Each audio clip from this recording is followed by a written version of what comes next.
effort the United States and our allies and partners made to address our mutual security concerns through dialogue to avoid needless conflict and avert human suffering. For weeks, we have been warning that this would happen. And now it's unfolding largely as we predicted. In the past week, we've seen shelling increase in the Donbass, a region in eastern Ukraine controlled by Russian-backed separatists. The Russian government has perpetrated cyber attacks against Ukraine. We saw a staged political theater in Moscow, outlandish and baseless claims that Ukraine was about to invade and launch a war against Russia, that Ukraine was prepared to use chemical weapons, that Ukraine committed a genocide. Without any evidence, we saw a flagrant violation of international law in attempting to unilaterally create two new so-called republics on sovereign Ukrainian territory. And at the very moment that the United Nations Security Council was meeting to stand up for Ukraine's sovereignty, to stave off invasion, Putin declared his war. Within moments, missile strikes began to fall on historic cities across Ukraine. Then came the air raids, followed by tanks and troops rolling in. We've been transparent with the world. We've shared declassified evidence about Russia's plans and cyber attacks and false pretexts so that there could be no confusion or cover-up about what Putin was doing. Putin is the aggressor.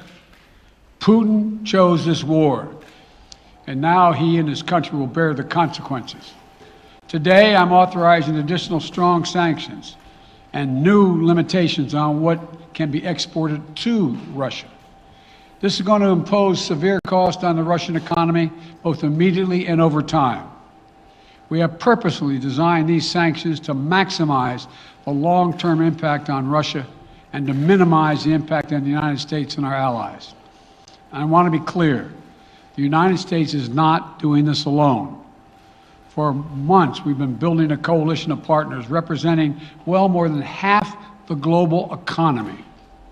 27 members of the European Union, including France, Germany, Italy, as well as the United Kingdom, Canada, Japan, Australia, New Zealand, and many others, to amplify the joint impact of our response. I just spoke with the G7 leaders this morning, and we're in full and total agreement. We will limit Russia's ability to do business in dollars, euros, pounds, and yen to be part of the global economy. We'll limit their ability to do that. We're going to stunt the ability to finance and grow the Russian military. We're going to impose and we're going to impair their ability to compete in high-tech 21st century economy. We've already seen the impact of our actions on Russia's currency and the ruble, which early today hit its weakest level ever in history.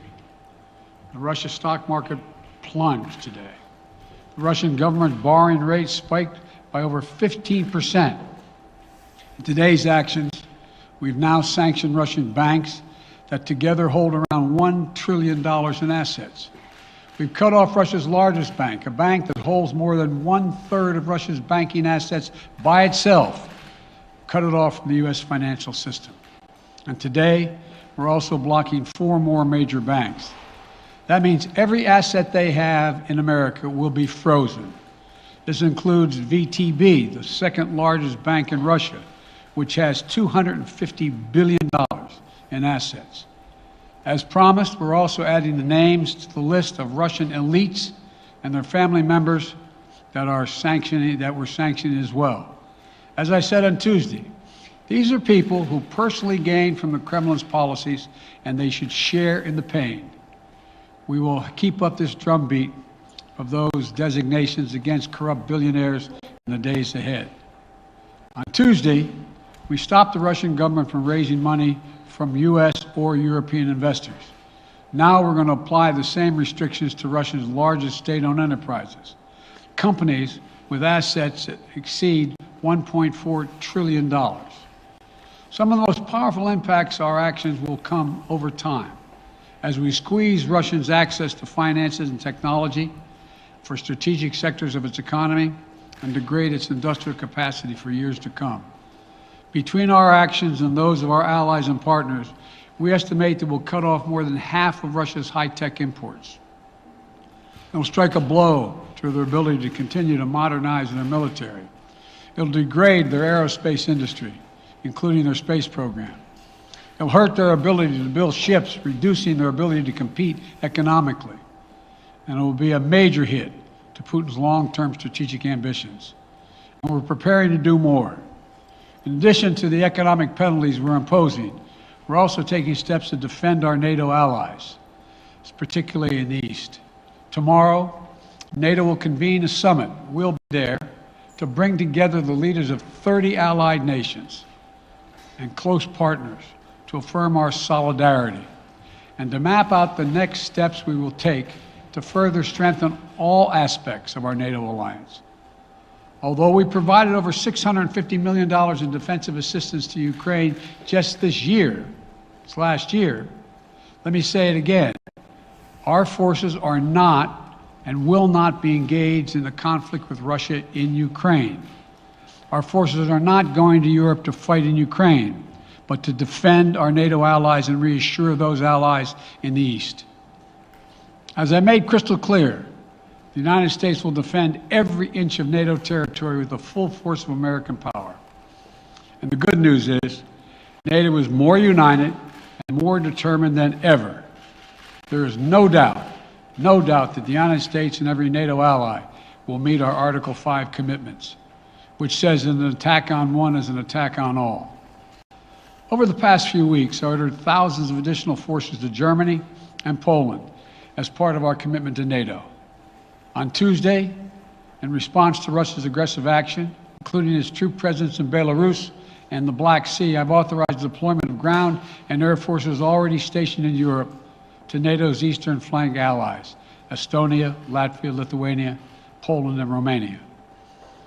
Our allies have also been stepping up, adding the other allies, the rest of NATO, adding their own forces and capabilities to ensure collective defense. And today, within hours of Russia's unleashing its assault, NATO came together and authorized and activated an activation of response plans. This will enable NATO's high readiness forces to deploy and when and where they are needed to protect our NATO allies on the eastern boundaries of Europe. And now I'm authorizing additional U.S. force capabilities to deploy to Germany as part of NATO's response, including some of the U.S.-based forces that the Department of Defense placed on standby weeks ago. I've also spoken with Defense Secretary Austin and Chairman of the Joint Chiefs, General Milley, about preparations for additional moves should they become necessary to protect our NATO allies and support the greatest military alliance in the history of the world, NATO. As we respond, my administration is using the tools, every tool at its disposal, to protect American families and businesses from rising prices at the gas pump. You know, we're taking active steps to bring down the cost, and American oil and gas companies should not exploit this moment to hike their prices to raise profits. You know, in our sanctions package, we specifically designed to allow energy payments to continue. We are closely monitoring energy supplies for any disruption. We've been coordinating with major oil producing and consuming countries toward our common interest to secure global energy supplies. We are actively working with countries around the world to elevate collective release from the strategic petroleum reserves of major energy consuming countries. And the United States will release additional barrels of oil as conditions warrant. I know this is hard and that Americans are already hurting. I will do everything in my power to limit the pain the American people are feeling at the gas pump. This is critical to me.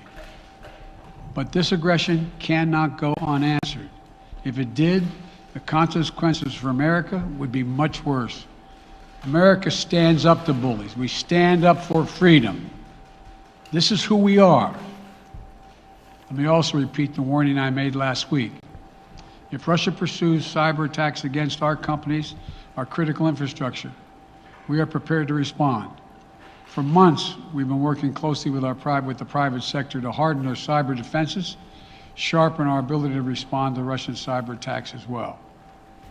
I spoke last night to President Zelensky of Ukraine, And I assured him that the United States, together with our allies and partners in Europe, will support the Ukrainian people as they defend their country. We'll provide humanitarian relief to ease their suffering.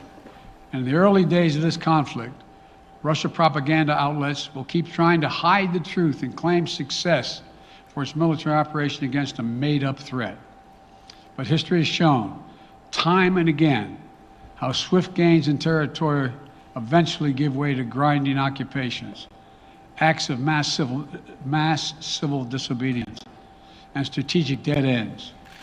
The next few weeks and months will be hard on the people of Ukraine. Putin has unleashed a great pain on them, but the Ukrainian people have known 30 years of independence. They have repeatedly shown that they will not tolerate anyone who tries to take their country backwards. This is a dangerous moment for all of Europe, for the freedom around the world. Putin has committed an assault on the very principles that uphold the global peace. But now, the entire world sees clearly what Putin and his Kremlin allies are really all about. This was never about a genuine security concerns on their part. It was always about naked aggression, about Putin's desire for empire by any means necessary, by bullying Russia's neighbors through coercion and corruption, by changing borders by force, and ultimately by choosing a war without a cause. Putin's actions betray his sinister vision for the future of our world, one where nations take what they want by force. But it is a vision that the United States and freedom-loving nations everywhere will oppose with every tool of our considerable power. The United States and our allies and partners will emerge from this stronger, more united, more determined, and more purposeful. And Putin's aggression against Ukraine will end up costing Russia dearly, economically and strategically. We will make sure of that.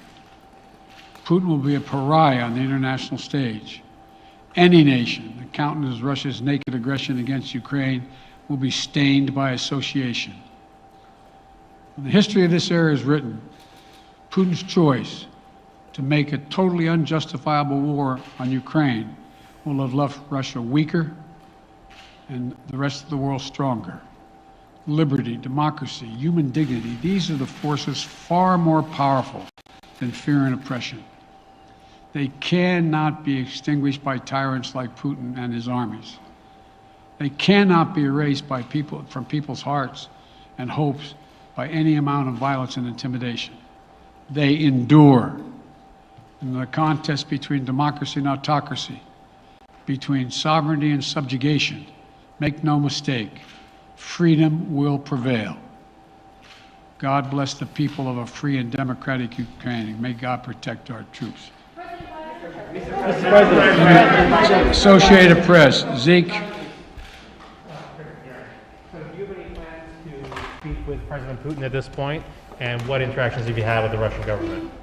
I heard the first part. Do I have any plans to speak with Putin at this point, and what? What communications have you had with the Kremlin as far as military operations in Ukraine and making sure this does not spiral into a larger conflict?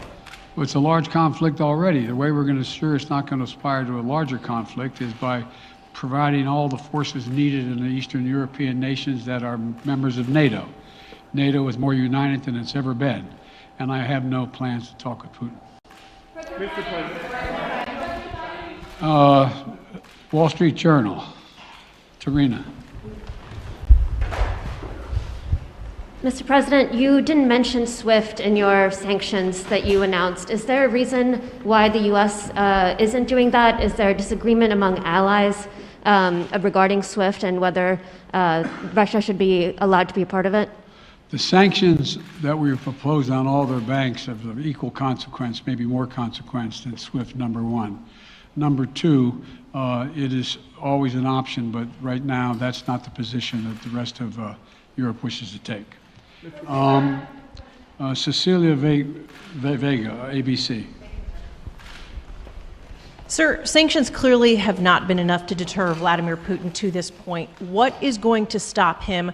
How and when does this end? And do you see him trying to go beyond Ukraine And a second question I'll just give to you now. This statement that he gave last night, the threat that he gave, the West will face consequences greater than any you have faced in history. Is he threatening a nuclear strike? I have no idea what he's threatening. I know what he has done, number one. And number two, no one expected the sanctions to prevent anything from happening. It has to show, this is going to take time, and we have to show resolve so he knows what's coming. And so the people of Russia know what he's brought on them. That's what this is all about.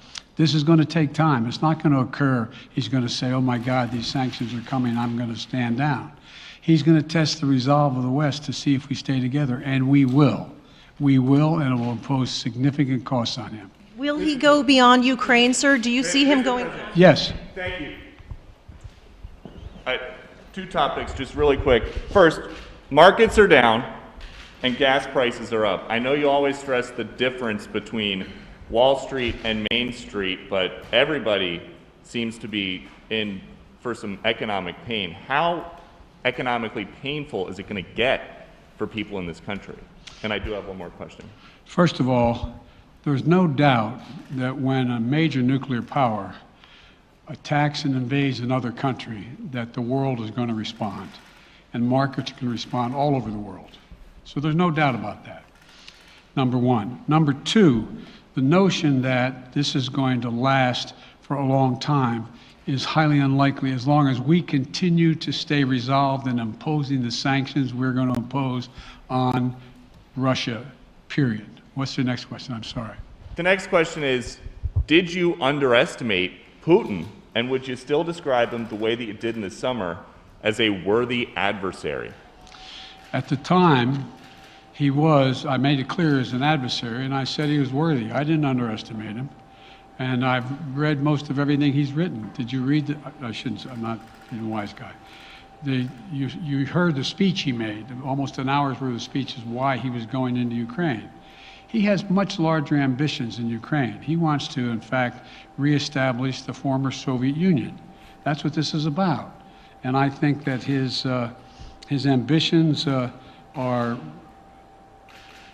completely contrary to the place where the rest of the world has arrived. And with his ambitions, you're confident that these devastating sanctions are going to be as devastating as Russian missiles and bullets and tanks? Yes, Russian bullets, missiles, and tanks in Ukraine. Yes, I am. Thank you, President Biden. If sanctions cannot stop President Putin, what penalty can? I didn't say sanctions couldn't stop him. You've been talking about the threat of these sanctions for several weeks now. Yes, but the threat of the sanctions and imposing the sanctions and seeing the effect of the sanctions are two different things. They're two different things. And we're now he's going to begin to see the effect of the sanctions. And what will that do? How will that change his mindset here, given he's Because it attacking will so Ukraine as we weaken his speak? country that he'll have to make a very, very difficult choice as to whether to continue to move toward being a second-rate power or, in fact, respond. You said in recent weeks that big nations cannot bluff when it comes to something like this. You recently said that the idea of personally sanctioning President Putin was on the table. Is that a step that you're prepared to take? And if It's not a bluff, it's on the table. sanctioning President Putin? Yes. Why not sanction him today, sir? Mr. President? Why not sanction him today, sir? Mr. President, if I can, you detailed some severe and swift new sanctions today and said the impact it will have over time. But given the full-scale invasion, given that you're not pursuing disconnecting Russia from what's called SWIFT, the international banking system, or other sanctions at your disposal, respectfully, sir, what more are you waiting for? Specifically, with the sanctions we've imposed exceed SWIFT. The sanctions we imposed exceed anything that's ever been done.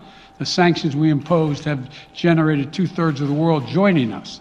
They are profound sanctions. Let's have a conversation in another month or so to see if they're working. Yes. Can I ask you about Zelensky? Sir, you spoke to Vladimir Zelensky yesterday, sir? What's the risk that we are watching the beginning of another Cold War, and is there now a complete rupture in U.S. and Russian relations?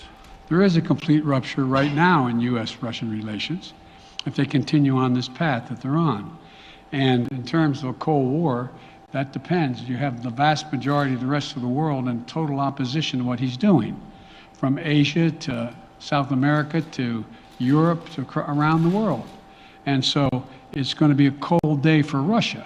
The idea, you don't see a whole lot of people coming to his defense. And are you, if I could follow up, sir, are you urging China to help isolate Russia? Are you urging China to help isolate Russia? I'm not prepared to comment on that at the moment.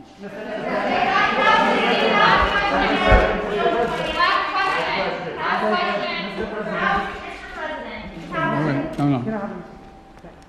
Yeah. No. He's had his hand up a long time. Thank you, Mr. President. How concerned are you that Putin wants to go beyond Ukraine into other countries and the U.S. will have to get involved if he moves into NATO countries? Well, if he did move into NATO countries, he will be involved. We will be involved. The only thing that I'm convinced of is if we don't stop now, he'll be emboldened.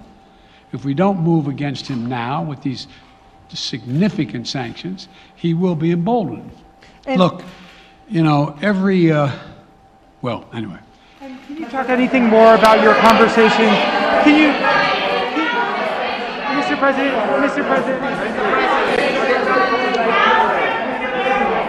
Why not sanction Putin directly, sir? Why not sanction Putin directly today?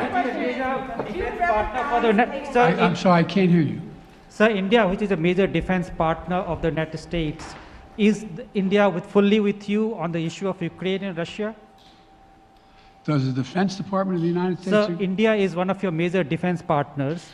Is India fully in sync with the United States on Russia?